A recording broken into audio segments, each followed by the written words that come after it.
we live in the Matrix. It's just much more boring than the movie.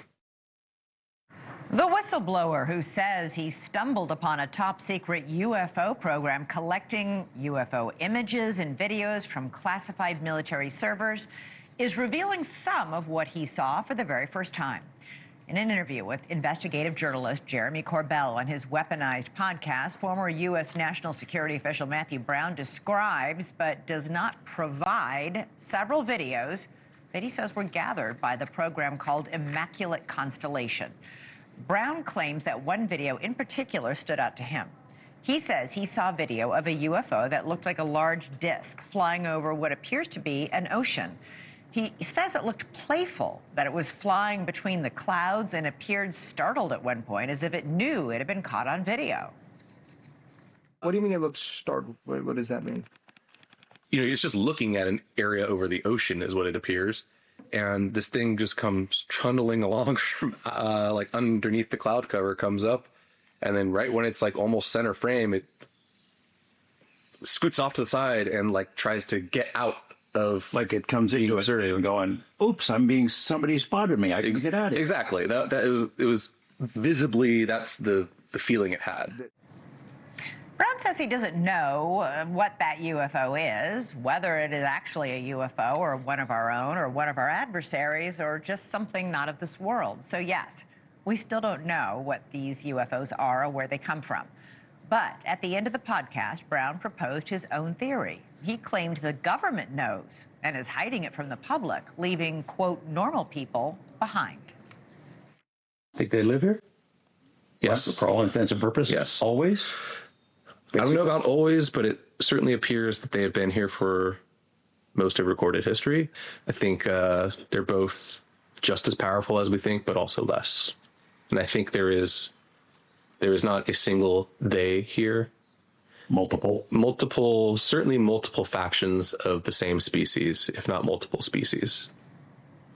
All right, joining us now is investigative journalist and co-host of the Weaponized podcast, Jeremy Corbell. Jeremy, first of all, did you see these videos yourself, or is he just describing them to you? Well, actually, very interesting. A lot of people have seen these videos within the intelligence community. You have to remember that Matthew Brown is a whistleblower, and he's talking about IMCON, Immaculate Constellation, which is the first thing that he got exposed to. However, I can tell you that with my investigations with George Knapp, over the last decade, we've been exposed to a lot of military film footage where we have seen some of the footage that Matthew describes. That wasn't in the IMCON or Immaculate Constellation report. This is footage that can be seen on some of the classified servers by anybody who has that access. Now, separate from that, people have leaked footage to me and George Knapp. That is not the case with Matthew Brown, but we were able to hear what he said and know that some of that footage does exist because I and George Knapp, we both have been exposed to some of it. All right, so for example, the footage that he described showing a disc that appeared playful with the clouds and then startled to be caught on camera, have you seen that? Yeah, I have seen that. And is it as he describes?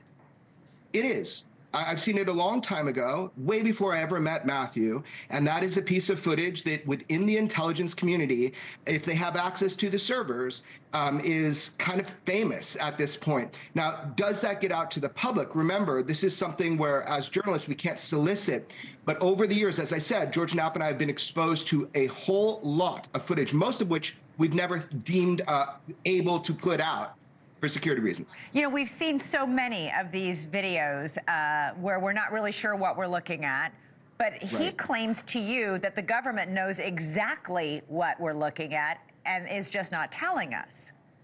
Most certainly, and we need to kind of separate these differences. We're in the part of the interview you showed towards the end, we're asking Matthew Brown to give us his kind of conclusions, his personal opinions. There's one side of reporting where we just go through the facts of what he was exposed to. The other side, we're asking him to tell us his opinions on that, and that's made very clear in the interview. However, I will say this about Matthew Brown. Matthew Brown was exposed to the reality of UAP in official capacity. He was also directly exposed to elements of the UAP cover-up, including even to Congress. He is a first-hand direct whistleblower to these facts. He did pre-publication. He testified behind closed doors. He has done everything right. He is exemplary. He is a patriot. What do you make of that claim he made at the end of the clip we just played, where he thinks whatever this sentient life is, that it lives here, that it's been here for a long time? Yeah, the idea that the UAP phenomenon is from somewhere else has always been the writing, prevailing theory. But there is also a tandem theory that has been with us for decades, which is that there's got to be some sort of launch and land location here on Earth, as if they live or have a base here on Earth. Now, they could have come from somewhere far away before, but there are indications, as you see from a lot of the footage that George Knapp and I obtain and release, there's a lot of places where the activity is high, which would indicate that there is some sort of base here on Earth. Where? Great question. Don't know, but we know there are hotspots. So the phenomenon is ubiquitous across the globe, but we have been reporting a whole bunch on a hotspot just off the coast of California. Yeah, I seem to have, I don't know if it's because we've got a lot of naval aircraft carriers and ships and pilots who've been out over the Pacific and who have taken these videos, these strange videos. That does seem to be where we see a lot of these things, or at least, you know, things that people think are unusual could be completely normal and explainable, but we just don't know yet. No, they're not completely normal. They're not explainable. That's why they get sent to George Knapp and myself. And we have done maybe 12, 13 of these out to the public so people could see. The reason you get more of them in those areas, because there's more hardware, there's more cameras, we have better sensor systems, we have ability to do thermal, infrared. So we're seeing an influx because our capture capabilities and technology is evolving, and that's why we're capturing more of them. So Jeremy, what do you say to the skeptics out there who say folks like Jeremy Corbell are looking for a conspiracy when there's nothing there, that you're just creating a conspiracy out of nothing? Well, that's verifiably false. It would take way more than me to create something like the UFO phenomenon. That's a really cute kind of theory. But ultimately, what I'm doing is I'm reporting things as we learn them. And what we've learned is pretty darned extraordinary. And I'm really, consensus reality needs to catch up with actual reality.